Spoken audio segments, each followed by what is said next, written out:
प्रदेश की पूर्व मुख्यमंत्री बहुजन समाज पार्टी की राष्ट्रीय अध्यक्ष बहन मायावती जी की तरफ से बुलाई गई लखनऊ स्थित पार्टी कार्यालय बैठक से बड़ी खबर आई है।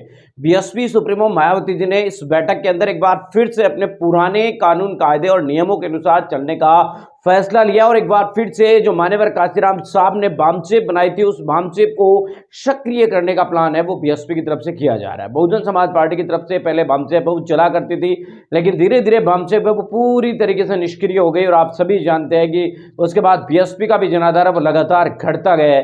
तो इन तमाम चीजों के बीच बहुजन समाज पार्टी की राष्ट्रीय अध्यक्ष बहन मायावती जी ने एक बार फिर से यह फैसला लिया है कि किसी भी कारण से जो बामचेप बंद हो गई थी उसे फिर से वो सक्रिय किया जाए। इन तमाम चीजों को लेकर बीएसपी अध्यक्ष बहन मायावती जी ने बुलाई लखनऊ स्थित पार्टी कार्यालय पर यह निर्णय लिया है कि एक प्रदेश का संयोजक बनाया जाएगा, साथ ही हर जिले के अंदर मंडल के अंदर एक एक व्यक्ति अध्यक्ष है वो बनेगा और उसके साथ संयोजक बनेगा और उसके साथ ही अन्य है 10-10 लोगों की कमेटी बनाई जाएगी।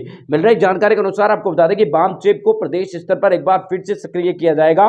बामचेप की नए सिरे से कमेटियां वो गठित की जाएगी। इसको लेकर निर्देश दिए गए हैं। प्रदेश स्तर पर और जिला स्तर पर एक एक संयोजक होगा, साथ ही उसके साथ 10 जो है सह संयोजक भी नियुक्त किए जाएंगे। तो इस तरीके से जो प्रोसेस होगी कि एक कमेटी का संयोजक होगा, उसके साथ उसके सह संयोजक है वो जोड़े जाएंगे। तो एक बार फिर से बामचेप जो मान्यवर कांशीराम साहब ने स्थापना की, उसके बाद बीएसपी बनाई, तो उस बामचेप को फिर से स्थापित करने की कोशिश में बहुजन समाज पार्टी की अध्यक्ष बहन मायावती जी जुटी है। अब कितना सफल होगा ये धरातल पर ये देखना दिलचस्प होगा। साथ ही बहुजन समाज पार्टी के अध्यक्ष मायावती जी ने पुराना जो उनका मंडल स्तरीय कार्यक्रम हुआ करता था उसको फिर से है वो लागू किया है।